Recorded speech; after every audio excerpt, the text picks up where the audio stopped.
اعوذ باللہ من الشیطان الرجیم بسم اللہ الرحمن الرحیم رب اشرح لی صدری ویسر لی امری واحلل عقدۃ من لسانی یفقہوا قولی۔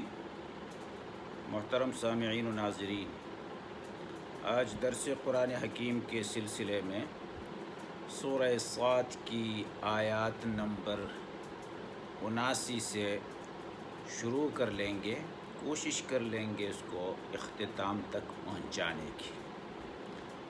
آئیے آیات نمبر 79 کی تلاوت اور بامحاورات ترجمہ۔ قال رب فانظرنی الی یوم یبعثون قال رب فانظرنی الی یوم یبعثون۔ وہ بولا، اے میرے رب، اگر یہ بات ہے تو پھر مجھے اس وقت تک کے لیے مہلت دے دے جب یہ لوگ دوبارہ اٹھائے جائیں گے۔ ترجمہ ایک بار پھر۔ وہ بولا یعنی شیطان، اے میرے رب، اگر یہ بات ہے تو پھر مجھے اس وقت تک کے لیے مہلت دے دے جب یہ لوگ دوبارہ اٹھائے جائیں گے۔ قال فإنك من المنذرین۔ فرمایا اللہ نے، اچھا تجھے اس روز تک کی مہلت ہے جس کا وقت مجھے معلوم ہے۔ تجھے اس روز تک کی مہلت ہے جس کا وقت مجھے معلوم ہے۔ قال فبعزتك لأغوینہم اجمعین۔ اس نے کہا یعنی شیطان نے، تیری عزت کی قسم، میں ان سب لوگوں کو بہکا کر رہوں گا۔ تیری عزت کی قسم، میں ان سب لوگوں کو بہکا کر رہوں گا۔ الا عبادک منہم المخلصین، بجز تیرے ان بندوں کے جنہیں تو نے خالص کر لیا ہے، بجز تیرے ان بندوں کے جنہیں تو نے خالص کر لیا ہے۔ قال فالحق والحق اقول۔ فرمایا اللہ نے، تو حق یہ ہے اور میں حق ہی کہا کرتا ہوں۔ فرمایا اللہ نے، تو حق یہ ہے میں حق ہی کہا کرتا ہوں۔ لَأَمْلَأَنَّ جَهَنَّمَ مِنْكَ وَمِمَّنْ تَبِعَكَ مِنْهُمْ أَجْمَعِينَ، کہ میں جہنم کو تجھ سے اور ان سب لوگوں سے بھر دوں گا جو ان انسانوں میں سے تیری پیروی کریں گی۔ میں جہنم کو تجھ سے اور ان سب لوگوں سے بھر دوں گا جو ان انسانوں میں سے تیری پیروی کریں گے۔ قل ما اسألکم علیہ من اجر وما انا من المتکلفین۔ اے نبی، ان سے کہہ دو کہ میں اس تبلیغ پر تم سے کوئی اجر نہیں مانگتا اور نہ میں بناوٹی لوگوں میں سے ہوں۔ اے نبی، ان سے کہہ دو کہ میں اس تبلیغ پر تم سے کوئی اجر نہیں مانگتا اور نہ میں بناوٹی لوگوں میں سے ہوں۔ ان هو الا ذکر للعالمین، یہ تو ایک نصیحت ہے تمام جہاں والوں کے لیے، یہ تو ایک نصیحت ہے تمام جہاں والوں کے لیے۔ وَلَتَعْلَمُنَّ نَبَأَهُ بَعْدَ حِينٍ، اور تھوڑی مدت ہی گزرے گی کہ تمہیں اس کا حال خود معلوم ہو جائے گا، اور تھوڑی مدت ہی گزرے گی کہ تمہیں اس کا حال خود معلوم ہو جائے گا۔ یہ تو تھا ان آیات کا بامحاورہ ترجمہ۔ اب ان آیات کا مختصر اور جامع مفہوم مختلف تفاسیر کی روشنی میں آپ کو بتاتا چلوں۔ اس میں یہ بتایا گیا کہ اِلَّا عِبَادَكَ مِنْهُمُ الْمُخْلَصِينَ۔ اچھا، شیطان کو جب اللہ تبارک و تعالی نے اپنی رحمت سے دور فرمایا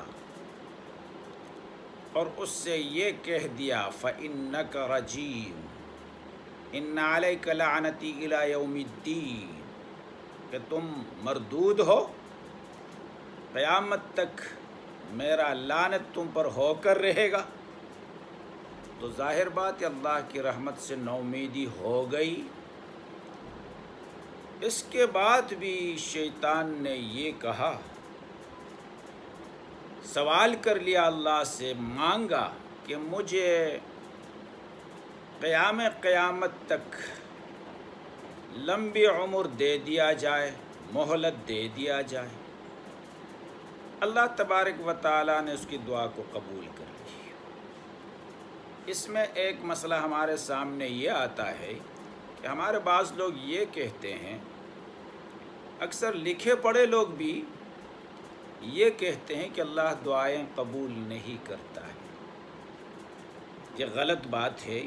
جب اللہ تبارک و تعالیٰ ایک ملعون شیطان کی دعا کو قبول کرتا ہے تو کیوں کر ایک مسلمان کی دعا کو قبول نہ کرے؟ یقیناً قبول کر لے گا، مصلحت کے مطابق ہو فوراً دے دے گا، مصلحت کے خلاف ہو اس کا بدلہ مل جائے گا۔ تو شیطان نے جب یہ مہلت مانگی تو اللہ تبارک و تعالیٰ نے کہا ٹھیک ہے، تمہارا یہ دعا ہم نے منظور کر لیا۔ اب شیطان سمجھ لیا کہ دعا تو منظور ہو گئی، کہنے لگے تمہارے بندوں کو اب میں ٹھکانے تک پہنچا دوں گا، پھسلاؤں گا، غرق کر لوں گا، ذلیل کر لوں گا، گمراہ کر لوں گا۔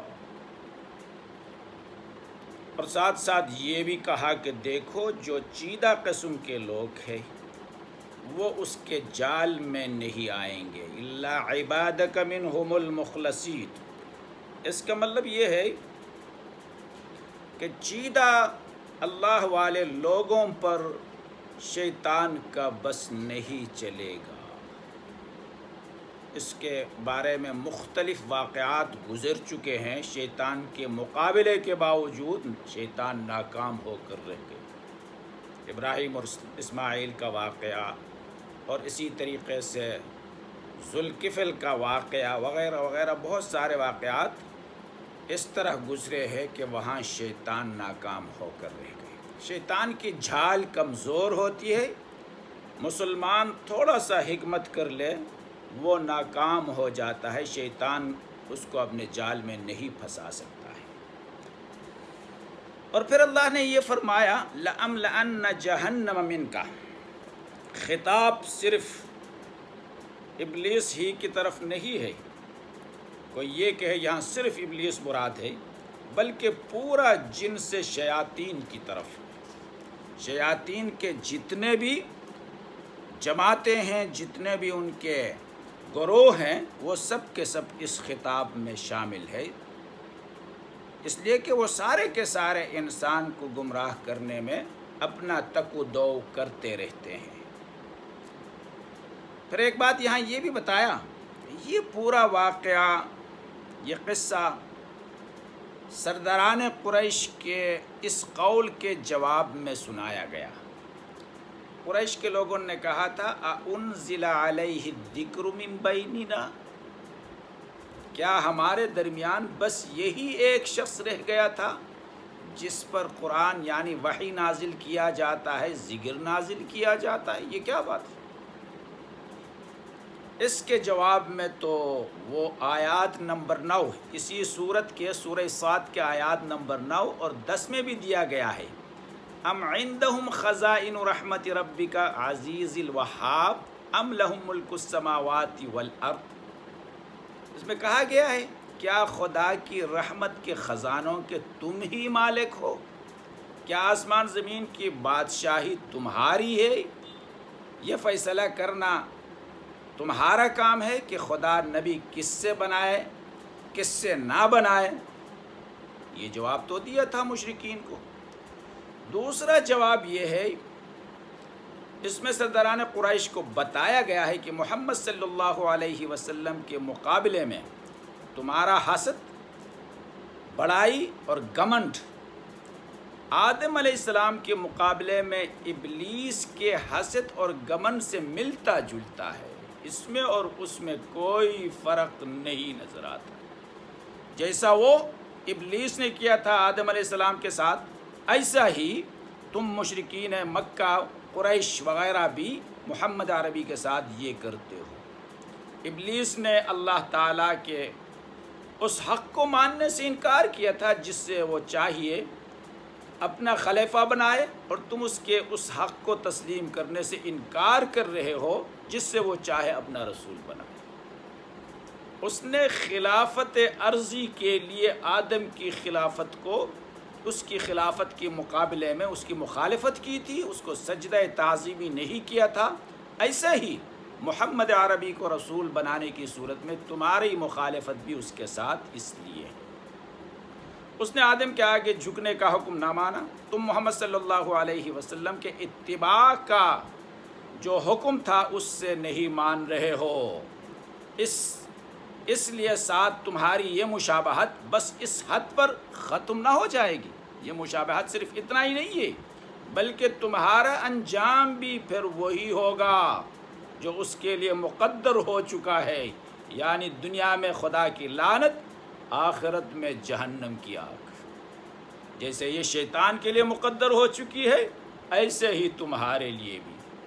اس کے ساتھ اس قصے کے ضمن میں 2 باتیں اور بھی سمجھائی گئی ہیں۔ ایک یہ کہ جو انسان بھی اس دنیا میں اللہ تعالیٰ کی نافرمانی کر رہا ہے وہ دراصل اپنے اس ازلی دشمن ابلیس کے پھندے میں پھنس رہا ہے، جال میں آ چکا ہے، جس نے آغاز آفرینش سے نوع انسانی کو اغوا کرنے کا تہیہ کر رکھا ہے۔ لَأُغْوِيَنَّ اجمعین جو کہا ہے کہ میں سب کو بہکاؤں گا تو اس کے بہکاوے میں آ گیا۔ دوسرے یہ کہ وہ بندہ اللہ کی نگاہ میں انتہائی مبغوض ہے جو تکبر کی بنا پر اس کی نافرمانی کرے اور پھر اپنی اس نافرمانی کی روش پر اصرار کیے چلا جائے۔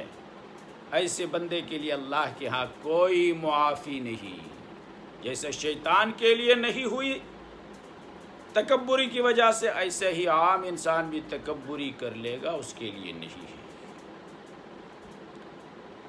ایک بات اس میں یہ بھی بتا دیا گیا، وَمَا قُلْ مَا أَسْأَلُكُمْ عَلَيْهِ مِنْ أَجْرٍ، یعنی میں ایک بے غرض آدمی ہوں۔ پیغمبر ان سے کہتا ہے میں بے غرض آدمی ہوں، اپنے کسی ذاتی مفاد کے لیے یہ تبلیغ نہیں کر رہا ہوں، میری کوئی اجرت اس میں نہیں ہے۔ اور ساتھ ساتھ یہ بھی بتا دیے یعنی میں ان لوگوں میں سے نہیں ہوں جو اپنی بڑائی قائم کرنے کے لیے جھوٹے دعوے لے کر اٹھ کھڑے ہوتے ہیں اور وہ کچھ بن بیٹھتے ہیں جو فی الواقع نہیں ہوتے ہیں۔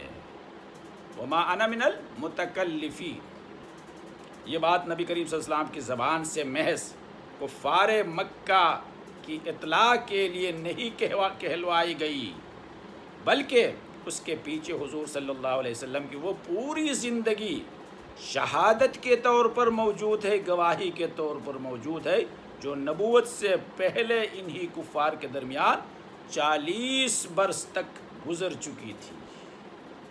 مکے کا بچہ بچہ یہ جانتا تھا کہ محمد صلی اللہ علیہ وسلم ایک بناوٹی آدمی نہیں ہے، پوری قوم میں کسی شخص نے بھی کبھی ان کی زبان سے کوئی ایسی بات نہ سنی تھی جس سے یہ شبہ کرنے کی گنجائش ہوتی کہ وہ کچھ بننا چاہتے ہیں، اپنے آپ کو نمایاں کرنے کی فکر میں لگا ہوا ہے۔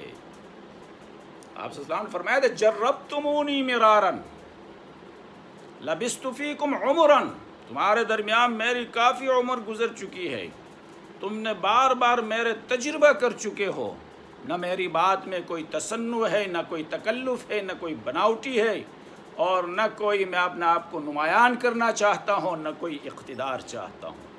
میری یہ سارے کام جو ہے صرف کہ صرف تمہیں راہ راست کی طرف بلانا، جہنم سے چھٹکارا دینا ہے۔ آگے یہ بھی بتاتے یعنی جو تم میں سے زندہ رہیں گے، وَلَتَعْلَمُنَّ نَبَأَهُ بَعْدَ حِينٍ، جو تم میں سے زندہ رہیں گے وہ چند سال کے اندر اپنی آنکھوں سے دیکھ لیں گے، جو بات کہہ رہا ہوں وہ پوری ہو کر رہے گی، جیسے کہ فتح مکہ کے موقع پر ہو گیا۔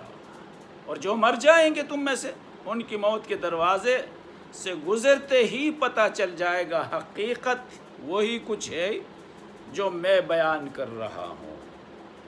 ان باتوں کو اللہ کے رسول نے بیان کیا، ان باتوں کو اللہ نے ان پر نازل فرمایا اور اس نے بیان کیا ہے۔ اللہ تبارک و تعالیٰ قرآنی تعلیمات پر عمل کی توفیق عطا فرمائے۔ وما علینا الا البلاغ۔